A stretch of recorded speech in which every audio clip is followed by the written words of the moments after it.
And I've been in a space, in a heightened space, and I've felt really unsafe. Okay, and it's a it's a horrible thing to feel. What we offer is the ability to work with natural plant-based medicines in a safe space. The healing house is open to the ordinary normal person, because anyone who starts working with the plants with a conscious setting, they will grow. We are here for one thing and one thing only, and that's to create a space where people can transform and change.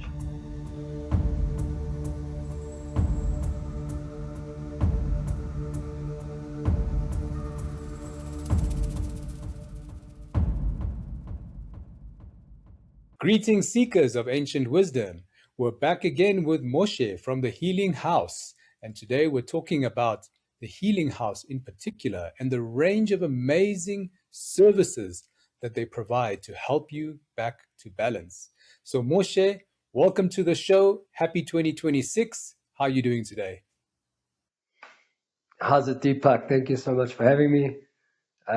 Always good to be speaking to you on the show. And yeah, I'm doing great. Thank God. Really doing well. Moshe, you had such a busy 2025. I mean, we spoke a lot. We did a number of podcasts last year with all your traveling to the Amazon and doing a whole bunch of stuff last year, and also hosting the Huni Queen towards the end of last year when they came to South Africa. What a special, special year that you've had. But today we want to really talk about the Healing House, which is your personal venture or personal safe space for people to heal and come back to balance. So let us explore that a bit more. Maybe you can tell us about the Healing House and the range of services that you offer. So, Deepak, this is one of my biggest passions, the Healing House.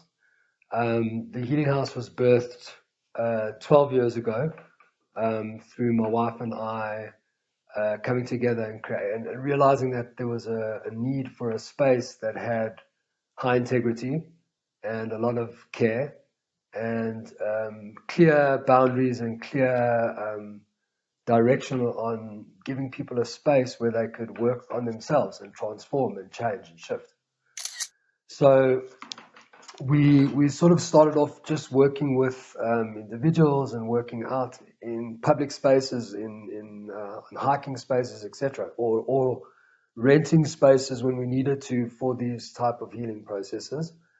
And then essentially developed into the Healing House, and the Healing House is a vision where someone from any background, any kind of trauma, can come to this place, and instead of getting pumped with loads of medications and loads of things that are going to get them trapped later on, they can work with plant-based medicines in a natural and safe way, and they can transform and heal and change. Yeah, so let's dive deeper into the actual plant medicines that you offer. I know there is cacao, there's wachuma, also known as San Pedro, there is psilocybin, and you have one-on-one consults and quite a range of different plant medicines. How would you even know which plant medicine to start with, or how do you design a custom plant medicine combination for someone? Like how do you go about that whole process? So that's a great question. So sort of two questions there, but just to answer them both. The first question is what we offer is the ability to work with natural plant-based medicines in a safe space. And like you've said, there's a whole variety of different medicines, and there's different ways to use them, etc. So over years, my wife and I have learned a lot about these different plants from various different teachers in different spaces. And we've worked specifically with certain plants that we've become very familiar with and very accustomed to, and we've got a deep understanding of how these plants work over time. It's been a long process of learning and understanding and shifting and doing our own personal work and continuously doing our own personal work. So So that's just to answer the first thing. So, and what we found out is that there is a plant that can work with someone at their level, like where they're at.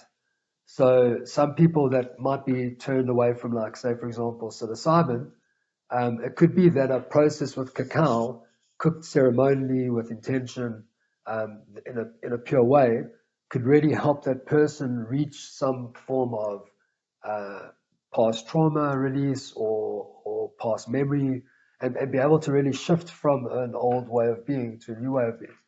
So essentially, why this process works so well, is because all these plants are high frequencies, and they have a high frequency and a high vibration. So when someone engages with a plant, be it cacao, be it a cactus, be it a type of muti or a tea, um, when a person engages with these plants with the intention for healing and shifting, then these plants become the tools that they were created for, which is for transformation and for evolution, in the sense of mental and emotional evolution, where someone who has anger is able to leave that space and come to a place of peace, or where someone who has lots of, let's say, shame or regrets, can come to a place of peace with the shame and with the regret, and release it and let it go. And so what happens is these plants work a lot on a physical level with the body, but then they also work on an emotional and a spiritual and a mental level, where the person can really get realigned with their heart, their head and their heart.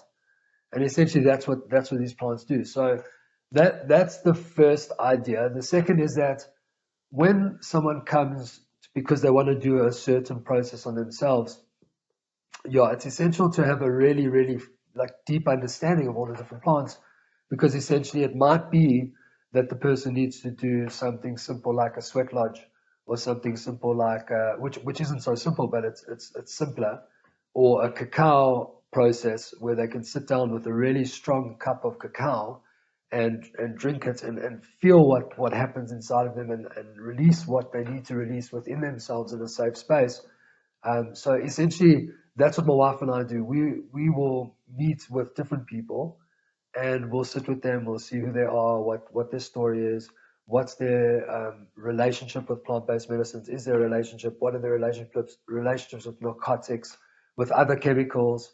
Because there are contraindications. There are situations where there can be contraindications with medications and with certain plants, etc. And through all of that information, we're able to understand where the person should start from. Okay, so you actually do quite a thorough upfront meeting with the person before advising on which way to go. So somebody might come to you and say, listen, I'm having a whole bunch of trouble in my life. I feel anxious. I get angry easily. I get triggered. And I feel fatigued and depleted.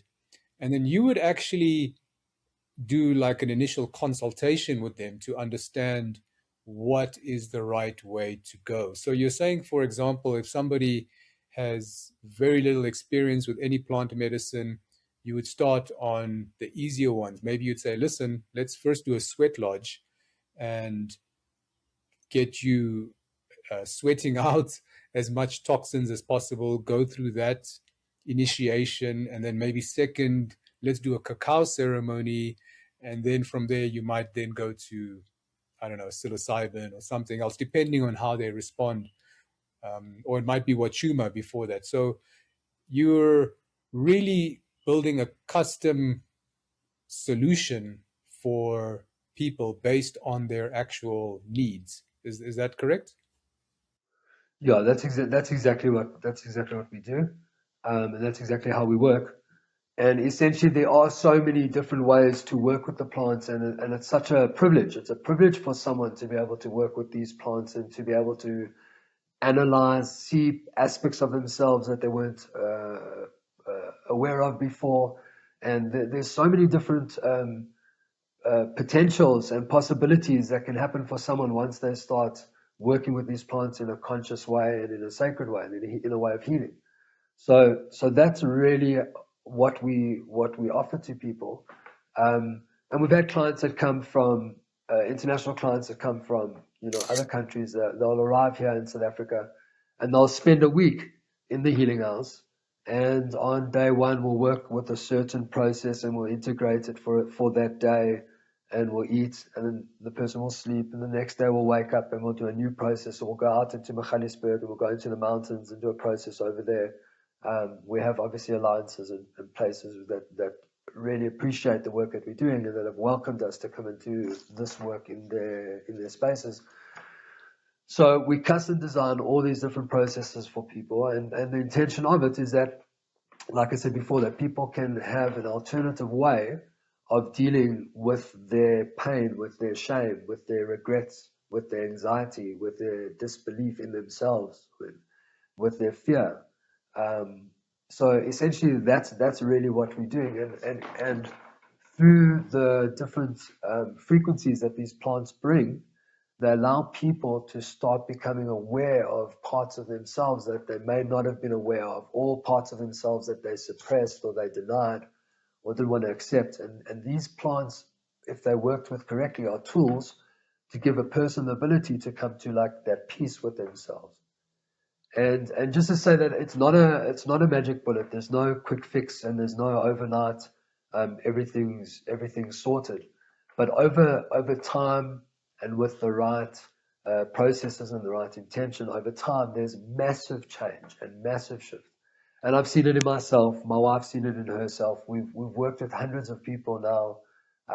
So we've had many case studies of people that have now worked with all the different types of modalities, the natural organic modalities that we work with, that have had lots of shifting and change. And even people that we've worked with have advanced in their own way and have started healing and working with other people and uplifting other people. So it's been a positive effect.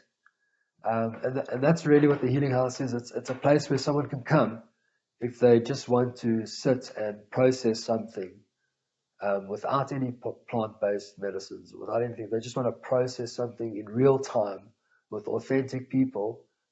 It's a place for that. And it's a place for people to come and do private processes where they can work with these different plants in a safe setting, in a safe way, and work through all these different pains or traumas. I just want to add that it's not necessarily for people that are walking around completely wrapped in trauma. The healing house is open to the ordinary, normal person, because anyone who starts working with the plants, with the conscious setting, they will grow. And even if they're already in a really they're healthy and they're in a good relationship and things are happening and they're making money and everything looks really good in life, the medicines will help them will be a tool to help them get to the next space of being. So there's many different ways of how to work with these plants, and the healing house is a hope to have a space where people can actually work on themselves and heal and change and grow, instead of the options of sort of just running away and trying to ignore and just trying to avoid. Because essentially all the pain and trauma within that the person that I am trying to avoid is going to manifest somewhere else as illness. So the more that we can create, for example, a communities, people that are aware that yes, I'm carrying pain, or yes, I have trauma and I have negative thoughts about myself. I have negative thoughts that are existing within me, but I'm not the pain, and I'm not the trauma, and I'm not the negative thoughts. And there are tools for me to change and to shift from this way of being, without having to be dependent on it, and without having to be addicted to it, and without having to, So these are ancient technologies that are resurfacing, because that's what the world needs right now. The world needs to awaken, and there's a lot of pain outside, and people are also feeling a lot of pain inside. And these plants are one of the solutions to be able to helping people get to the next place, to the next way of being. So that's what we are. That's our vision, and that's what the healing house is. And that's exactly what it is. It's a safe space. So we have private people that come and do private processes with us here. or in our space in Michalisburg, and we have group processes where we have here at the Healing House or at places outside in our space in Michalisburg. And between those two spaces, that's where we work from. And then the Healing House is also responsible, in a sense, for our vision, which is we're connecting on an international level. We're looking at meeting communities and people like ourselves. Here, we're in South Africa. We're looking at meeting people like ourselves that are working with these medicines, that are awakening to the same awakening and frequencies and shifts in other countries in the world. And we're looking at collaborating with all these people out there in the world that have the same vision and the same alliance of waking up and of doing the work on ourselves, and also obviously bringing this work to the greater public. Because we feel there's a lot of collaboration that can happen with that. I feel there's a lot of collaboration that can happen with that. And also with the Amazon. The Amazon, it has a lot of healing, it has a lot of technologies, it has a lot of powerful medicine, and they know how to work with it. So there's a lot of bridges that we can still cross and collaborate together. So that's just a message I'd like to put out there to all the people that are listening, that this is about us awakening as a consciousness. And I know there's lots of people speaking about this, but this is just my personal message out. Okay. Thank you, Moshe. So I actually wanted to touch on one of the words that you used earlier. You used the word intention. And intention is very important for a client because it actually changes how the plant medicine actually works with that client. And this was very difficult for me to understand in the beginning because let's say you're doing a Wachuma ceremony with a group and you're making the same Wachuma brew, but that Wachuma can actually work differently in different people in that same group depending on their intention, depending on what they actually want to work on, depending on how prepared they are for that ceremony.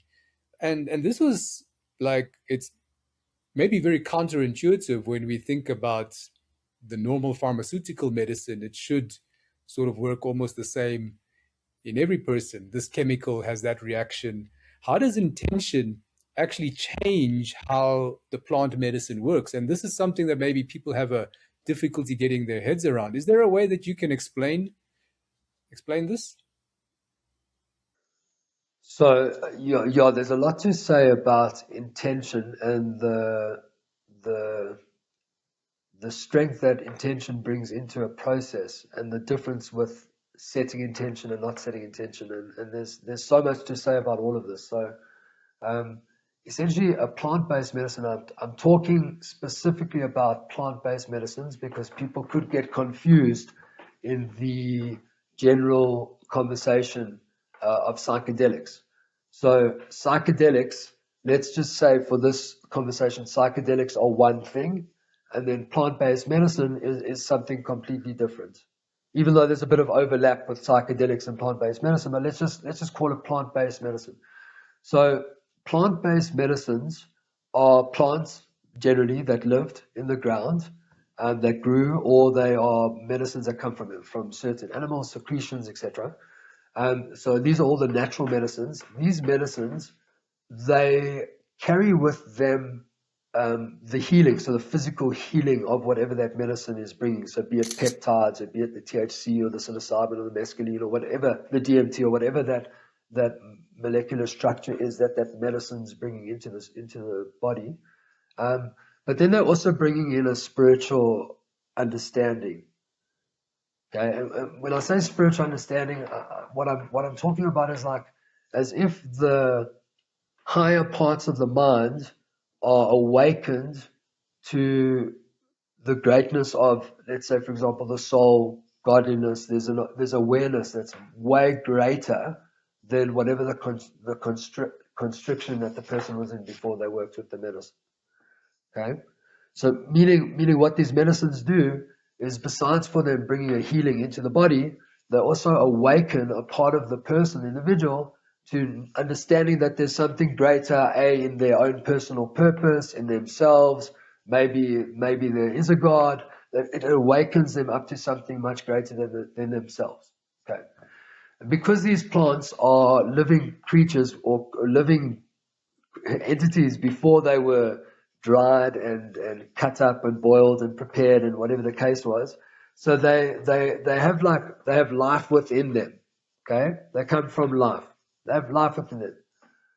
So when a person takes this type of a medicine that's been made, now also the person who made the medicine, in the best case, let's say, made it with good intentions, and while they were making the medicine, and they were singing positive energy and putting positive prayers into the medicine. Okay, so let's not see it as witchcraft. Let's see it as putting good energy into something that a person's doing while they're doing it. Okay, so that's really what's happening behind the scenes when the person's making the medicine. To the extent that I've learned that there's medicine makers, and this is how it should be, that even if their mind is in a place of negativity or anxiety or anger, then they won't make medicine. They absolutely won't until they get to a place of peace within themselves and that they're feeling good. Then they'll continue to make medicine. So it's very energetic. So when a person takes this medicine and then energetically, literally just thinks their intention into the cup, just with their thought, okay, the frequency of that thought gets connected with the frequency of the medicine. Okay, so it could sound like it's spiritual hocus pocus. It could sound like that, but essentially that's what's happening, is that the intention of the person, the energy of the person, that person wants to change, wants to heal, has had enough of a certain trouble or trauma in their lives, and they want to move away from it. So they would put that intention into the cup just by thinking it. They could speak their intention, they could hold it, they could write their intention before they even arrive and set their intention, however they wish to set their intention. And then that energy goes into the medicine. So when the person takes that medicine, that intention at some point will come up within their process, within their journey. It might come up at the end, it might come up at the beginning, but their intention will be looked at. Now, also, if you just take the idea of intention, right, is that if I said, for example, let's go to a shooting range and I want you to take this pellet gun and I want you to shoot that apple 100 meters away. So you'd be able to aim, and at some point you'd take your shot and hopefully you'd hit the apple. Compared to if I said, let's go to the range, okay, and there's no target, there's nothing here that we're doing here, we're just shooting. Let's just shoot. Okay, so it doesn't really make sense as an action. So the difference between, and one of the differences that makes the difference between plant medicine and psychedelics is because with plant medicine, you're setting intention.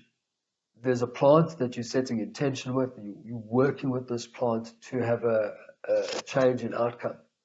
So that intention is followed by preparation, and that intention is followed by, because if I'm setting an intention to do a journey in a week from now, so my diet will be aligned with that intention. And the things that I do the week before my journey will be aligned with that intention. And the types of, the types of places I'm going to put myself, etc., are going to be aligned with my intention. And that's why it has such a big shift. It's not that I just arrived at the ceremony or at the healing process and I got some medicine and now I'm thinking my intention into the cup and now everything's going to be good. But really what intention setting is that the moment I decide that I want to change this thing in my life that's bothering me and I don't even know how to change it, I'm already in a way setting intention. And then when I get to the point where I'm actually taking medicine, my intention has been set because there's a reason why I'm here. There's a reason why I want to drink this medicine right now or take this plant right now, etc., for healing. Okay, so that intention is pretty set by now. So the last thing I'm doing, activating it, is I'm thinking my intention into the cup. I'm taking a second to just think about what I'm actually doing here, what I want to change in my life, and then I'm moving forward. And that helps program the medicine into shifting. So, would the medicine bring healing to someone if they didn't set intention? Probably would, probably would. But when a person does set intention and they prepare it's a whole different ballgame, because then really the medicine, meaning the consciousness that's there, acknowledges that, oh, this person's come as a student to change or to heal, to grow. And then that's sort of the paradigm that gets opened. So I hope that's a good enough answer, a healthy answer for you. Yeah, I think that explains it, because you mentioned there's the chemical in the plant, which is what we can all understand from doing high school chemistry and, you know, listening to researchers. But there's a spiritual component to the plant as well, which is maybe difficult for us to comprehend, but that is still there in the plant. And that is really what connects with your intention and magnifies the work in a way, or changes the way that the medicine can work in your body. And I mean, I've seen this so many times in a few cases. You know, I've got friends who've gone for ceremonies with very little intention, very little preparation, and they feel like nothing happened in that ceremony. And people who went to the same ceremony with a very clear intention had profound changes in their lives. So we sort of see it happen. It's just difficult for us to comprehend with these physical limitations that our mind has. Like, we're expecting to say, well, this chemical must have this reaction, but there's actually more going on. And I love the fact that you brought in the spirit of the plant, because the plant has a spirit, even though it's being cut up, taken from the ground, cooked, or whatever it is, that spirit is still there. And that spirit has the intelligence and the knowing and the ability to work with your spirit. Because I guess when you're setting an intention, you're discussing with your spirit and trying to figure out what it is that you want to change in your life. And the plant medicine spirit and your spirit then work together to make that change sort of happen. Is that sort of right, how I've understood what you said? Yeah, I think that's one way of seeing it for sure. It's also that, like, once a person sets intention, it's even like, let's say we take out the plant completely, but the person's setting an intention over there is that their higher self is like, all parts of them is on board with this process now, right? So even if the plant wasn't interacting with the person, and it was just a medicine, let's say, for example, this natural medicine, right? Just the fact that the person's setting this intention, the person is bringing all parts of themselves into this process. And so the person can really, they can integrate, and they can process what's going on. A, because they're prepared. B, because they've set intention. They're ready for what they're coming for. They're ready for whatever change needs to happen. Mm. Let's talk about the preparation a bit more, because you mentioned that a few times. In the ceremonies that I've done, preparation has been very, very important. Like, sometimes you prepare for like 2 weeks, or at least a week, but preferably 2 weeks or even longer before the ceremony. And preparation has a couple of different facets. Number one is the type of food that you're eating, right? So you want to eat wholesome foods, foods that are unprocessed, foods that are nutrient dense, because that helps to just get the physical body in the right space, reduce as much toxins in the body, that type of thing. Number two is journaling. And I think the last ceremony I did with you was also journaling, writing out what you want out of this ceremony, like actually, going through that thought through your hands onto a piece of paper, writing it out, having the words come out onto the physical world also has a certain power. But what other kind of preparations are there? Maybe let's talk about why preparation is so important as well. So it would obviously depend where a person's coming from, and where they are physically, where they're holding emotionally, etc., what their preparation would be. But ideally, first of all, say for example, someone is addicted to narcotics. So ideally, they'd want to be a week, 1 week completely, clean from narcotics before working with plant-based medicines. Because plant-based medicines it's a different formula to the chemical formula. So once you start working with a plant-based medicine, ideally to be at least a week off any form of chemicals. Okay, so that's ideal situation. Now that's not always the case when people are on like heavy medications, on antidepressants or mood stabilizers, etc. So that's not always the case, and mostly the person would have to really research and find out what the contraindications are with whatever medications they're on compared to whatever plant they're working with. And they would have to speak to the facilitator and make sure that they know what they're doing and that they're getting the right guidance. Okay, so that I just want to say that up front. But from preparation, like you've said, the body, the cleaner the body, the cleaner the vessel, the easier. Not meaning it's going to be less challenging, or not meaning that it's going to be you know completely smooth ride. But the cleaner the vessel is, the cleaner the body is, the easier the medicines could go into the system and start working on what they actually need to work on. And when the diet is like completely out of whack, and there's a lot of like out of balance within the way a person's eating, so the medicines will still work, but what they're going to mainly start focusing on fixing that part of the body, the diet and the body, which means that the person might sit with a lot of bloatedness, which could happen anyway, but it's just a little bit more extreme, or they could feel a lot of nausea, or the need to have a number one or number two quite regularly. And that's really what the medicine's doing, is it's cleaning out their system. So it's spending a lot of the time cleaning out the system, and only later will it start working on, like, say, the higher faculties, the emotion, the heart, and the mind. So when the vessel's clean and you've put in the hard work, so you've just eaten healthy, no processed foods, no sugars. Some people avoid coffee, which some people avoid red meat a week before. Some people don't. I mean, I've seen the Holy Queen, they eat red meat just before a ceremony. They have a different philosophy. They say you've got to be very well fed. But for sort of a Western diet, the ideal would to be as clean as possible, but to be well sustained, so well nourished. So it doesn't mean not eating.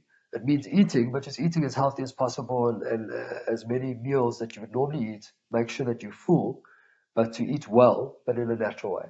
So that would be ideal for a person doing a process with, let's say, for example, cacao or a sweat lodge, mushroom journey, a cactus walk or a cactus ceremony. All of those processes, it would be ideal to have a full-on preparation at least a week before, and then so that's sort of on the diet. Then just to ensure that, like, the time that you have before going into this process, the medicine, the process, the healing is already starting to happen. So you could become aware of certain behaviors that maybe maybe shadow behaviors or unconscious behaviors that you may not have been aware of. Those things could start coming up a week before the process. And then you can already start paying attention to them and see, oh, okay, I have this feeling coming up a lot. I see this feeling's coming up for me a lot. I have this thought that comes up a lot. And just bringing those feelings and those thoughts in the 7 days, say, before a process, collecting them, gathering them, not so that they can weigh you down, but so you can bring them into the ring. You can bring them into this puzzle, this problem-solving puzzle time, right? That's what I call the ring. And you can bring all those thoughts in there, and then you can process them, understand them, see which ones are real, which are true, which are not true. And you and your body and the process and the medicine, it will work itself out like that. So essentially that's also a preparation, is to be aware of what's coming up in this time that's happening before I'm going into this process, and not just the day before, but the week before, to be really aware of it. And then obviously to give yourself, which would also be, it's really an aftercare, but to make sure that if I'm going to be doing a process that's going to be a life transforming, life changing process, where I'm going to heal, and I'm going to go through a lot of facing myself throughout the 6 hours, 8 hours of this process. So the day afterwards, to give yourself some gentle time, to allow yourself maybe to take the day off of work, call in your boss the week before, because you already knew a week before, and say, I'm not going to be available for this day. and just give yourself a day that you can integrate and just rest and balance and take it slow going back into your life, into your process. So that's also important, and that would be part of preparation because it's something that has to be prepared before. And that's why it's essential not to jump into processes, but to plan them. And that's why to meet, have a consultancy, see where you're at in a real way, book a date, book a process, book a date, and then the entire preparations and the diet and all of that will start happening just before the process starts happening.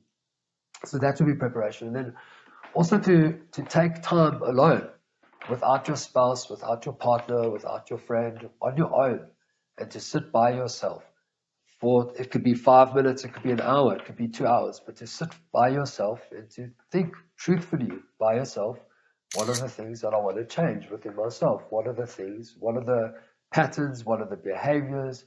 What are the unbalanced emotions?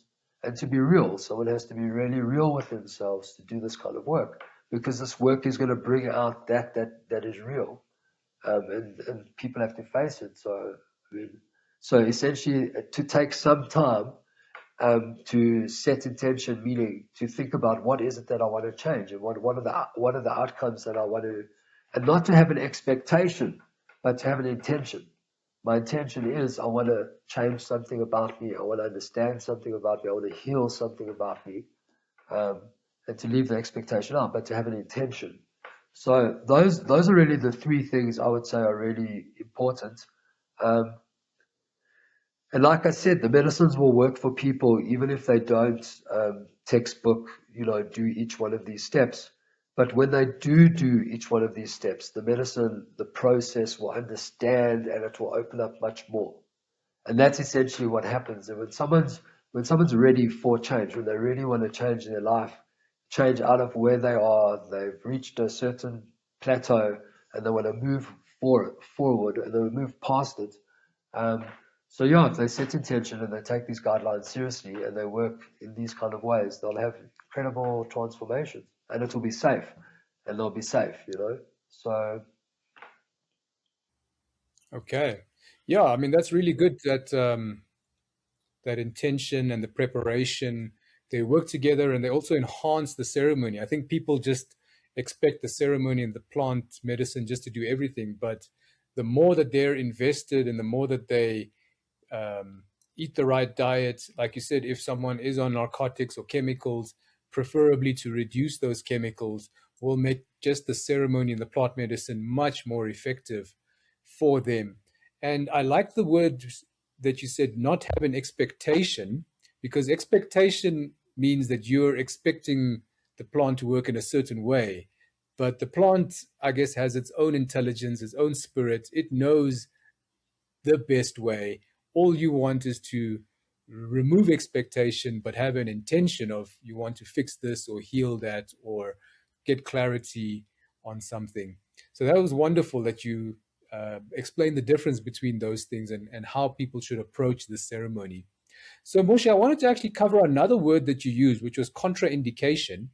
So, I first came across contraindication last year with someone I was talking to about actual pharmaceutical medicines having contraindications, which means one pharmaceutical medication might have a negative reaction with another pharmaceutical medication. So maybe someone is taking blood sugar medication, for example, and it might not work very well with cholesterol medication, just as an example. So if you're taking both those medications, they might have a very severe impact in your body. And that's what contraindication is like they contradict each other or they don't work well together in the same system. And a lot of doctors aren't even aware of that. But now you mentioning contraindication when it comes to plant medicine and I guess other medications or stuff people are on. So how do you tackle this contraindication thing? Because it must be so vast and so confusing because the mainstream industry doesn't even understand it correctly at the moment. yeah, so it's a great question. Thanks, Deepak. And as you asked me, I mean, there's so much information that I want to share with you about this. But So in the last 12 years, I've really had a lot of time to research, and I've met lots of people with loads of different situations and lots of people that are on different medications. And I've been researching and asking and finding out and trying to work out how does it all work. And basically what I've narrowed it down to is like this. Pretty much anyone can drink cacao, okay? Pretty much anyone can drink cacao. Cacao is completely safe. Um, when I say anyone, I'm talking about, and when I say, so let's just clarify everything here. So pretty much anyone can drink cacao. And when I say drink cacao, I'm saying on like a sort of a strong sort of dosage. I'm not talking about just a cup of cacao before gym. I'm talking about a ceremonial cup of cacao. Um, as long as they don't have any serious heart conditions, okay? And now when I say serious heart conditions, I'm talking about maybe elderly people that have serious heart conditions, then a really strong cup of cacao might be dangerous for them. Might be. It might not be, okay? A gentle cup of cacao would be fine for them. Okay, so that's cacao. Cacao is super safe. A 10-year-old could drink it. It's safe. It's even pregnant women can drink cacao. Okay, so that's cacao. That's where cacao is. So each plant works sort of differently, and then depending on what sort of medication a person's on, that would also differ. But essentially, if I had to break it down really into like simple, like the simplest understanding that I have is that cacao is really a non-contraindication medicine. You can drink it with everything. It's very good. It's actually a superfood. It boosts the body. It's high in proteins. It's really good for you. It has little traces of caffeine, but really it's a very good superfood. It's really good for the body. So that's cacao. Used in ceremonial dosages, which would be 50 grams plus, then it becomes like a dreamlike state, and people are able to look into themselves and introspection in a dreamlike type state with a lot of love and the experience of love, and they're able to process things within themselves. And if there's any imbalance within the body, they might purge or they might need to go to the bathroom.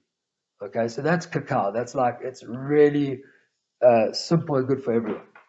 Then if you had to go like say to the next medicine would be San Pedro or Wachuma or Peruvian torch. Now Peruvian torch, the molecular structure, the molecule is mescaline. Okay, that's what's inside the medicine. And Peruvian torch, the contraindication with San Pedro, Wachuma, or Peruvian torch would only be if someone is on medication that has a high serotonin release.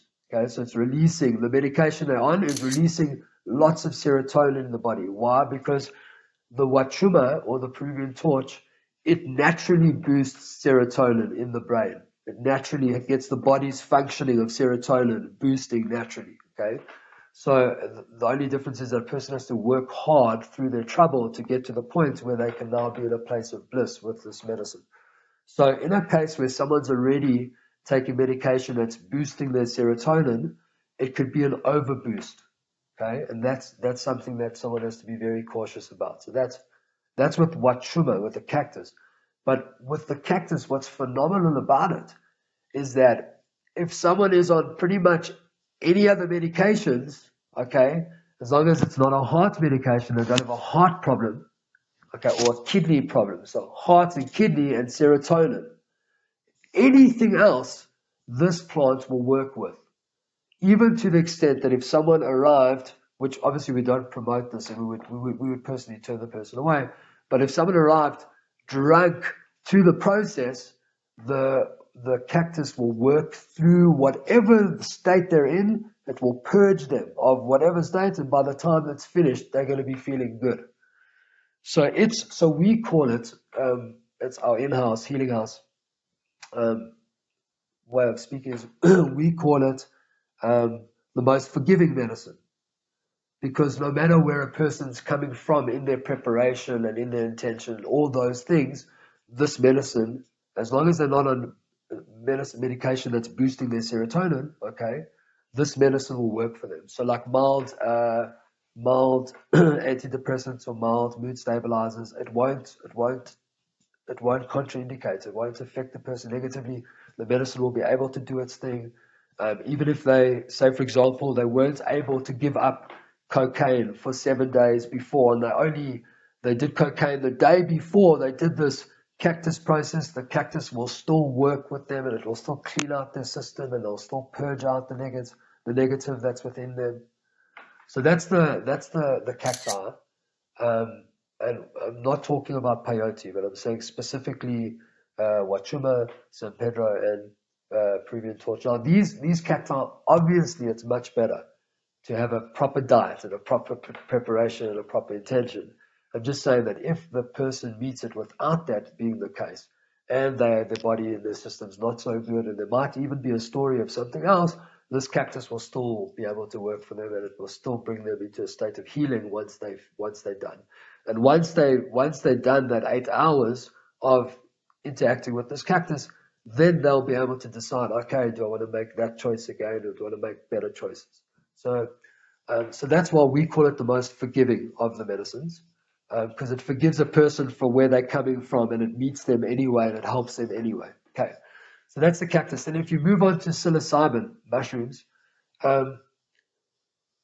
what comes up a lot with psilocybin is actually people that are on medications that are blockers.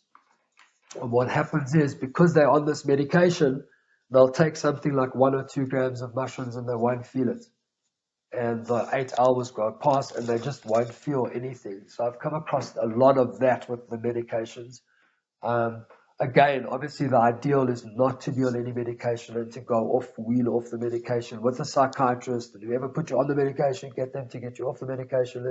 There's a process, and then only once you're off the medication for a week, for 2 weeks, to do a process with medicine. That's the ideal, but not everyone's in that situation. So I have had situations where people are on sort of medications, and those medications block the psilocybin, and we've had to do 1, 2, 3 sessions to find the space where the medicine starts working and starts bringing the healing, past the blocking.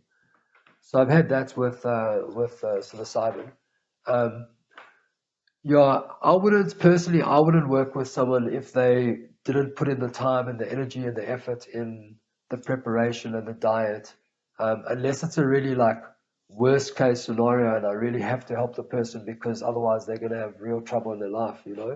But people, it's important to put in the effort, because the whole process is determined on all the energy that goes into it. It's not just the eating of a plant. I mean, there's a whole transformation that happens within the intention and the preparation, in the actual process, in the meeting, in the feeling safe, in the feeling trusted, and then in the integration that happens afterwards. So yeah, that's the psilocybin. And then ayahuasca. Ayahuasca requires preparation, proper preparation. It's not a recreational thing. Not that any of these other medicines are either, but just really to state, it takes a person to a place of real deep shifting and releasing, and it's hard work, but it's very rewarding if it's done correctly. So with ayahuasca, a person should be prepared, and whoever they working with, they would receive a diet and a preparation to follow, and different tribes, different schools of thought have a different way of how they do it. But I would say just to keep to that process and just to honor the process and keep to the diet, because the cleaner the diet, the better the vessel, the deeper the medicine can work with you, and it doesn't have to worry on other stuff. And then Kambo. Kambo is a frog that we've spoken about before over here. Kambo is a frog that comes from the Amazon jungle. And basically, the process with Kambo is that ideally the days before Kambo, to eat really well, like rice and fish and vegetables and fruits, but to eat well. And then a day before the Kambo, say if the cambo should ideally be done in the morning as the sun rises. So that's not always the case, but as early from sunrise, that's what you really want to achieve. So what happens is the night before cambo. So if you have the cambo, let's say Sunday morning. So the night of cambo, Saturday, you'd have your last meal at like 5 o'clock, and avoid meat and alcohol that whole week before, just 1 week before, and just to eat vegetables, eat fruits, eat healthy, well-sustaining foods, but eat well.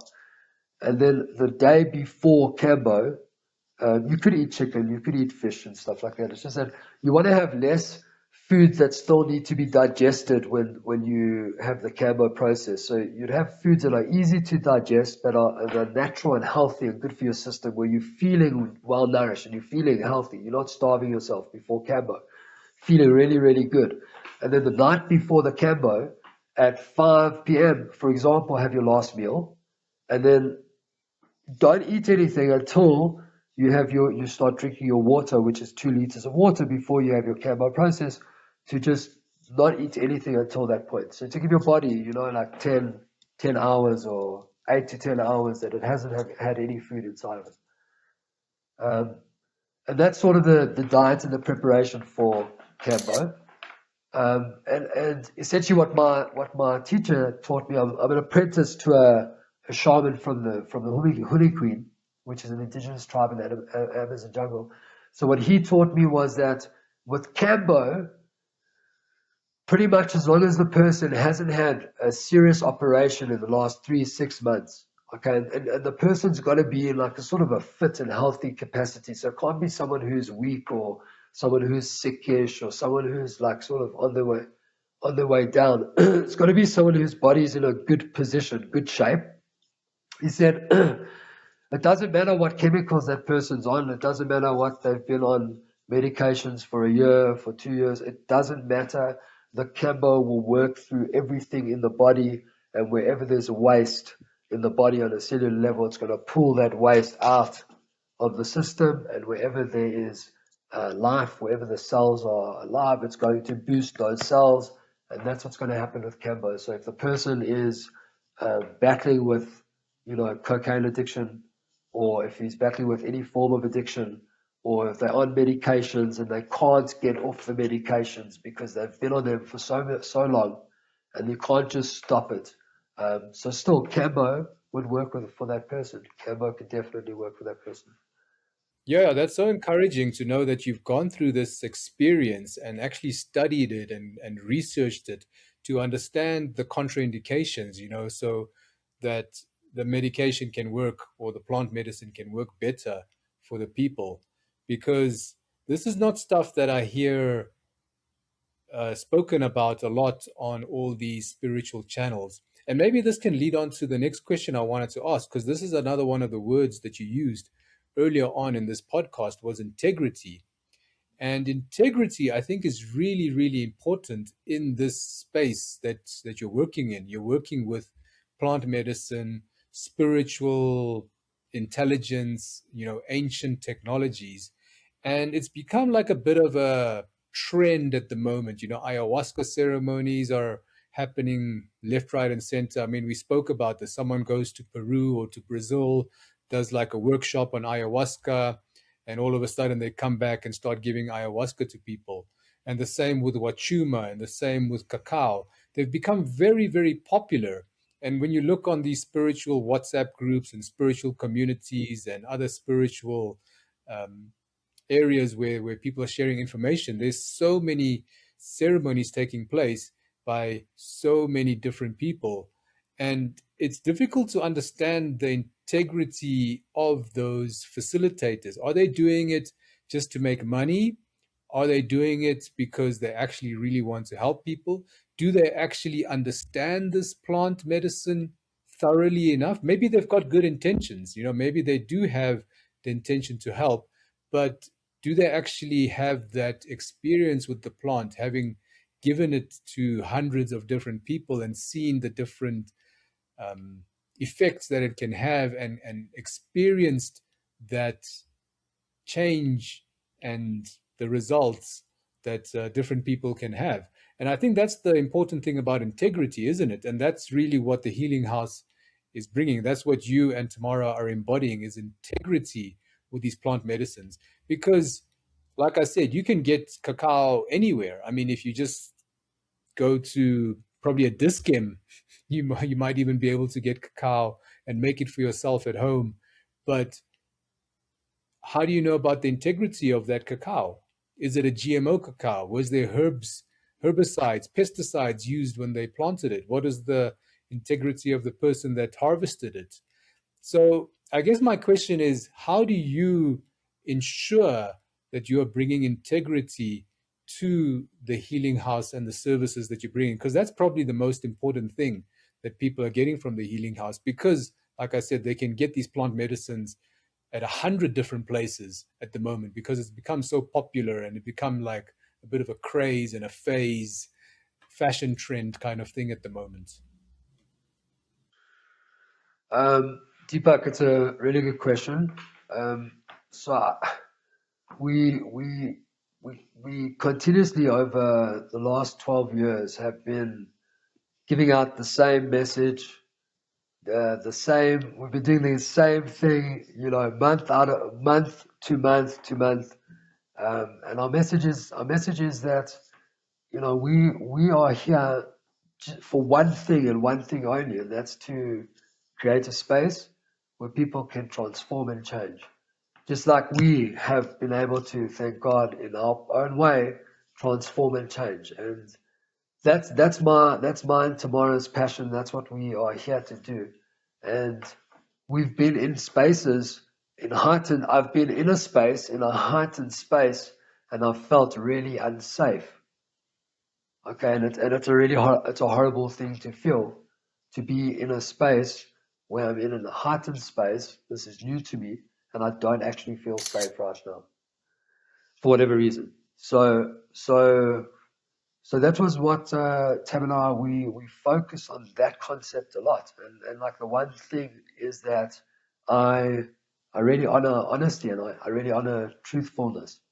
And those are things that, like, these are values that are very, very important to me and to my wife. And so it's very easy for someone to just sort of, give someone a medicine. Anyone can give someone a medicine. That's a simple thing.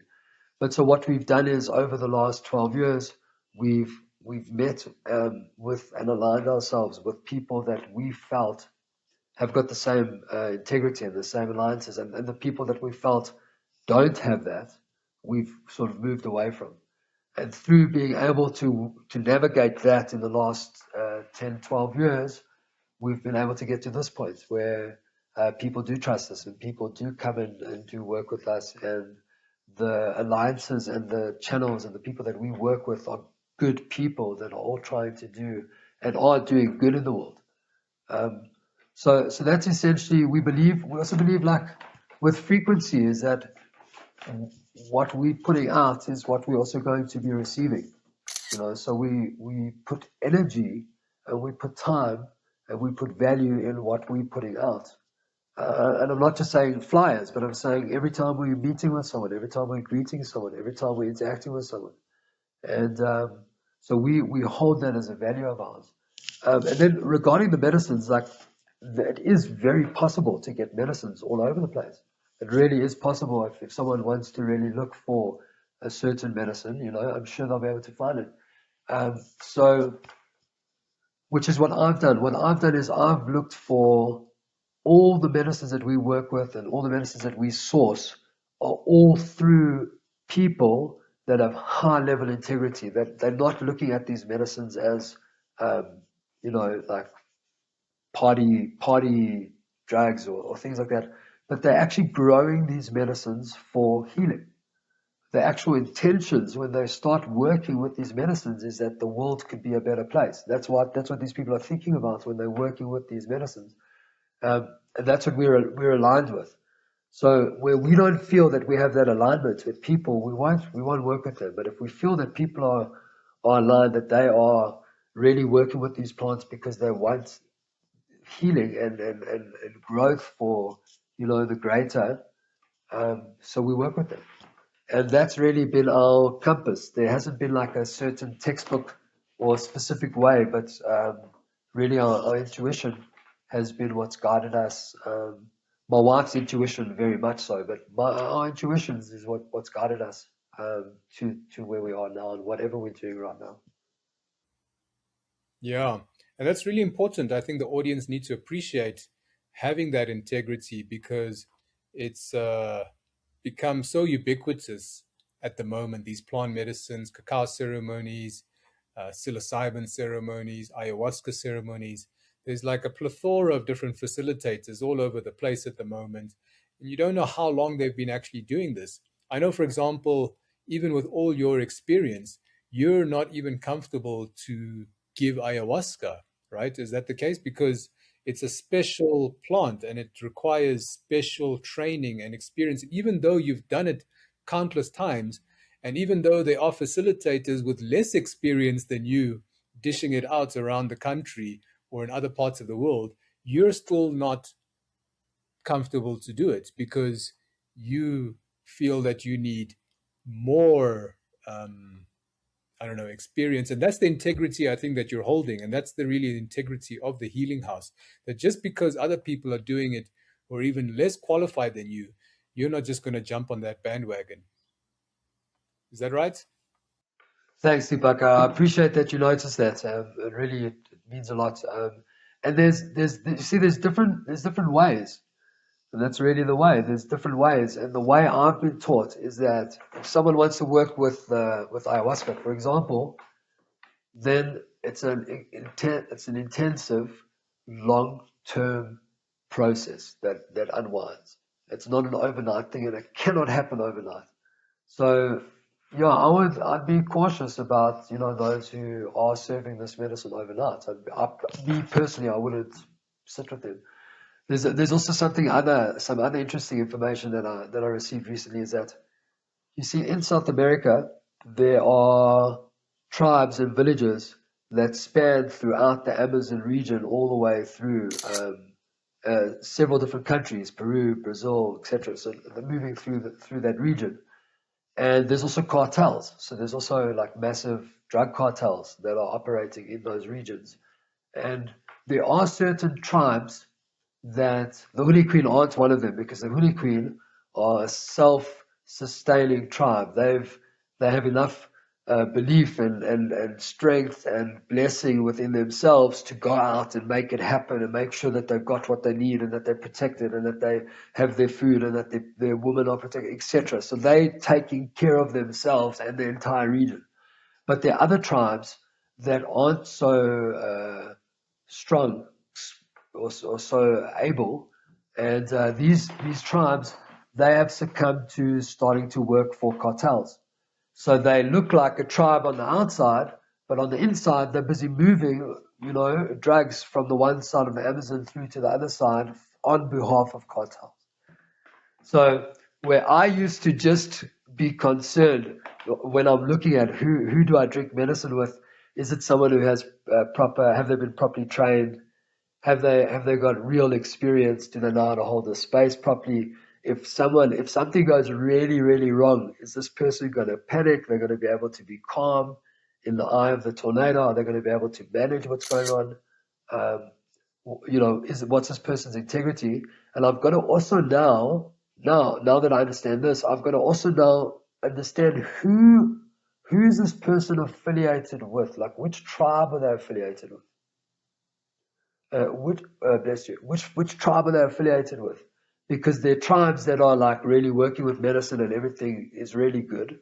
And there's also tribes that are working with medicine and it looks good, but behind the scenes there's also other dodgy energies that are happening over there. So it's like a whole reality and a whole world out there with these medicines. So I think my message on this is that someone should do their research and feel really comfortable and good with whoever they're going to do this kind of facilitation, this kind of healing with. Yeah, no, I love the work and the research that you're doing into this and the fact that you've been doing it for 12 years and continuing to learn and even not jumping onto so many bandwagons and money grabs that are possible for you. The last thing I just really wanted to talk about is some cases of people who go for plant medicine, and this is maybe what the mainstream media talk about, is some people can get psychosis. And psychosis is a word that's thrown around, where they would have a mental breakdown or a severe type of traumatic experience while doing the plant medicine ceremony. So have you had any experience with that, and how would you tackle this type of thing if it were to happen? So, I personally haven't. I mean, I've obviously heard of and I've seen these things happen in ceremonies that I've been a part of with other facilitators, but thank God I haven't had any of these situations myself. Um, I've had people, let me just explain. I've had people had tough ceremonies or tough processes. Okay, so they've been hard, and the person needed to really like buckle up, or they needed to acknowledge something about themselves that they weren't willing to acknowledge, or their internal dialogue.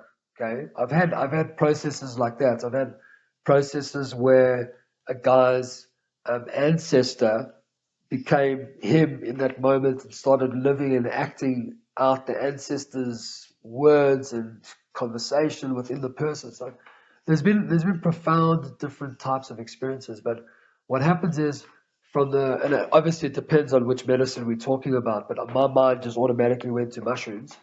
Um, because like I said, the cactus, it's pretty textbook, it's a really gentle medicine until it's not. And when it's not gentle, it's like 3, 4 minutes and then it's gentle again. And it's a love, heart opening, joyful medicine. And there's all different varieties of how to drink it. You don't have to have a massive dosage. You could have a little dosage, a microdose. You could also have a medium microdose. You could have a macrodose. There's different ways of working with it.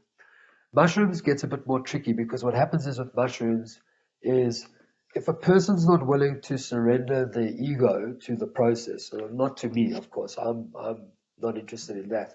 If a person's not willing to surrender their ego to the process, whatever the mushrooms is trying to teach them, and they start struggling the mushrooms and second guessing why did they come here, and they start getting into fear or losing trust, that's where things can get challenging. Okay, and then my role in that moment, is to notice it happening before it's about to happen and to come and engage and just to see the person's okay, to allow them to feel trusting, allow them to feel good, allow them to express to me what they need to. Something's going on that they're understanding something, but allow them to express and sort of diffuse it, help them get back into why they're here and go back onto their journey. Okay. Um, but there are cases, and there have been cases, where a person goes through a really intense process and they're going through their challenge. And so I've had processes like that, which are obviously going to happen with these medicines. That's part of what I do. Because there's a sort of a explosion, and then it comes back together even better than it was before, because the parts that were making it explosive need to get released so that the truth can be put together nicely. Um, so, but actual psychosis happens because people haven't been guided about medication, or people are rushing into something when they shouldn't. They haven't done any preparation. They haven't, or the facilitators given them way too much medicine, or so again, even if the facilitator gave them a lot of medicine, they would have a challenging process. It wouldn't be in psychosis, which would be a challenging process. Psychosis is when the person's not okay afterwards, and they have to go through treatments now and stuff. So I haven't experienced that. I've never had that with someone in my practice, in my process. But we've had hard challenges. We've had challenging journeys that haven't been simple. Um, generally, if someone does go through some form of psychosis or something like that, essentially it's because either there's a contraindication on the medication, or there wasn't the right preparation, or there's something that they're not sharing. There's something they're not sharing, meaning, someone, they've just gone through a process and they've had a big transformation, and they came back into their life, and now someone's putting like a lot of pressure on them from a work perspective or from other perspective, or they lose a family member or something, and that makes them over emotional, and But essentially, what would I do if there was a real psychosis, which I haven't had, thank God, in 10 years we haven't had that situation. What would I do is I would contact a psychiatrist. I contact a doctor, and we would have to go that route. Unfortunately, I mean, if someone's going through a full-on psychosis, if we're talking about someone's going through a challenging process, we could go through challenging processes. That's fine. That's what I'm here to do. So if someone's going through a psychosis, then I would direct them to medical professionals that deal with psychosis. Okay. Yeah, I mean, it's wonderful to see that you have all this experience and know-how, and you've actually seen people going through challenging processes, because there is a difference between a very difficult process, someone going through a very difficult understanding during the ceremony, and a full-on psychosis. So, what have you got planned for the Healing House this year? I know you've got a number of hikes that you do, and you even mentioned a potential trip to the Amazon that people can look out for. Where can people find more about the Healing House, and maybe give us an idea of what you've got planned for the year at the Healing House? Awesome. So yeah, so on the horizon, it's not so far away, but we're planning a trip to the Amazon jungle.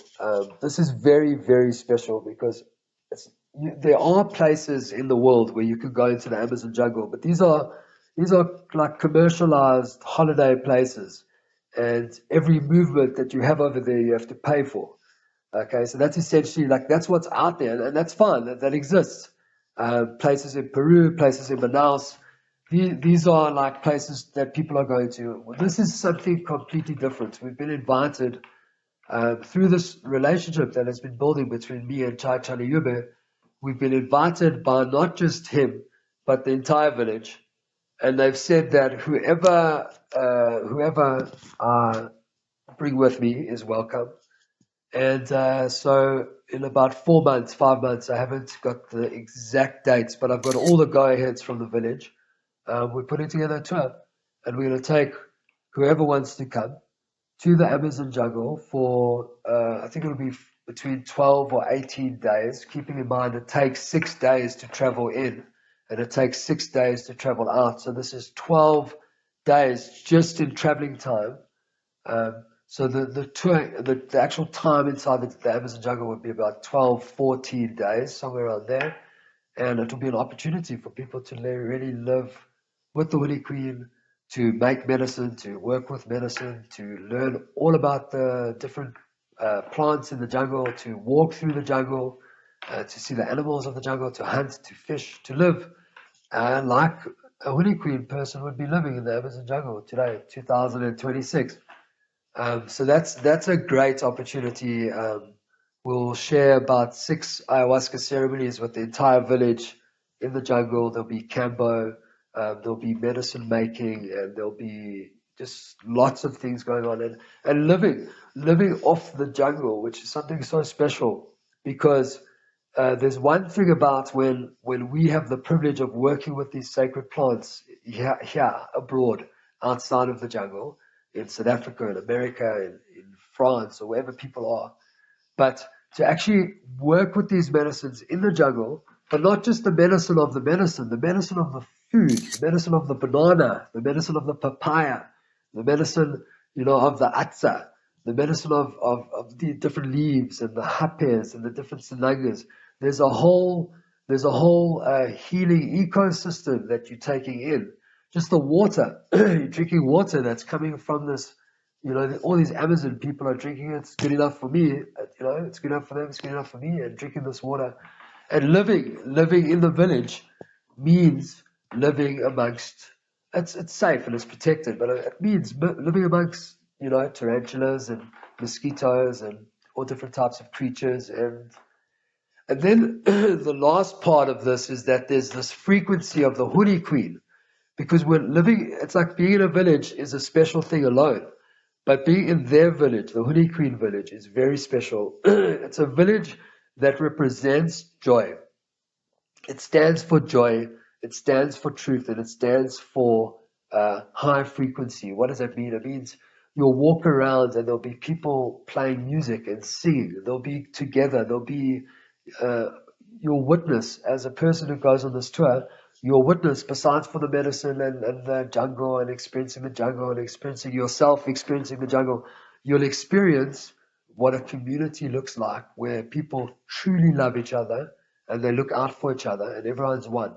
They're all individuals and they all have their own roles and they all have their own families and they all have their own space, but they are one and they operate as one. It's just incredible. It's just the most incredible thing. So that's coming up. If people want to message me or get in touch with me, they can email me on info at honeyqueen HUNIQUIN.co.za. I'm sure that you'll put it in the thing. But everything that we're doing this year, if people want to know about it, they'll have to reach out to us, send us an email, and we will send them like the full update of the different tours we're doing and the different ceremonies and the healing processes that we are doing. And for this year, for the Healing House within South Africa, we are going to be having several Peruvian torch hikes, which are coming up. Our first hike is on the 22nd of February, which I'm really excited about. It's our first hike of the year, and it's the first time we're going out into the mountain since the year started. So I'm super excited to get out into nature, and we're preparing very special medicine for this process. Like I said, the Peruvian torch is a healing, forgiveness. It's a really gentle process till it's not. And sometimes it's really about, it can get you into your heart and it can allow you to really see aspects of yourself that you're not even aware of. And it opens up all the peripheral. It's not a psychedelic. People get this confused. It's not a psychedelic. It's psychoactive. And what it does is it heightens your vision. So it heightens the way you see everything and hear and taste and smell. And then it heightens your internal vision, which is your sixth sense, which helps you navigate what to do. So that's what this plant does. So that's what we're going to be doing. And we took a couple weeks, even a month. We took about a month to integrate after the Honey Queen went back to Brazil, just to sort of integrate and just process and land. There was a lot of energy and a lot of things that happened in that time. People came from all over the world, and it was just a meeting place of hearts and minds. So it's taken us time, but we're up. And what I just wanted to share as well is that something that I'm really working on this year, and this is for all those people that are international, that want to work on themselves, that want to change, and work with plant-based medicines in a safe setting. The Healing House invites you. We have packages for a person to come. For you, we have a package for you to come for 8 days, for 6 days, for 10 days. That includes your food, it includes your stay, it includes your protection, everything here in South Africa. And then we have the opportunity over this time to work, and we can do from sweat lodges, hikes with the cactus, processes with the cactus, mushroom journeys. We can do microdose processes. We can do Cambo processes. We could go out into nature and do all these things in nature. Here we've got beautiful mountains and landscapes. South Africa is an amazing space for healing. And what's so beautiful about South Africa is that South Africa is the land of the native healers. This is the land of the healers. This is where indigenous healing has been privy in South Africa for thousands of years. In Africa, this is where it all happens. This is the hub. So this land is ripe for people's pain. And when I say that, what I mean is that when we walk on the land and we take these medicines and we process our pain and we're able to cry and we're able to shout or scream or to purge or whatever, or to shake or to laugh or whatever needs to happen, the land absorbs all of this. It takes it from you, it absorbs it into the land, and it leaves you. So that's what South Africa is beautiful, and a part of what we're offering all our international guests is processes into the Kruger National Park, into the safaris and nature walks. So you'll come here to South Africa, to the Healing House. We'll work with you with all the different plants as is fit for you. And in the integration time, we will take you to the mountains. We'll take you to the safaris. We'll take you to all the different natural walks. As much time as you have with us, we'll take you to all these places so that you can see and feel nature and breathe the fresh air and heal here in South Africa, and go back to your country, to your home, feeling different and feeling changed and being transformed and feeling like a smoother version of who you are. So that's the vision for 2026. Our doors are open. We have space for couples. We have space for whoever wants to come. We're open to all people, all backgrounds, all religions, all faiths. And that's really what we're achieving here with the Healing House. Moshe, thank you so much for your time. Thank you so much for explaining what you're going to be offering this year. It sounds like you have really taken the Healing House to the next level. I think the trip to the Amazon is a real must for anyone who is interested to go and live with authentic Amazonian tribe. And all the other stuff that you're doing, it's absolutely amazing. We really, really appreciate your work, Moshe, and to Tamara and to the Healing House, this amazing safe space that you have created for people to really restore their balance in a natural way, making use of these plant medicines that you have thoroughly understood and are comfortable and qualified to facilitate. So Moshe, we really appreciate your time. All the details, guys, are below this video, so you can reach out to Moshe and get in touch with him to find out about the Healing House. But we have come to the end of our podcast, and I can't thank you enough, because this has just been an amazing talk, just building on from all the previous podcasts that we've done. Thanks, Deepak. I just want to thank you for the work that you're doing, and for giving me a platform to express and to share the work that I'm doing, and combine these collaborations. That my blessing is that these collaborations should really uplift people and help people all over the world. Yes, exactly. And they are doing that. We've already seen the fruits of that happening over the past few years, and may it continue, and let people restore back to their true, authentic selves in the right way. So Moshe, till next time, ciao for now. Thank you. Cheers. God bless.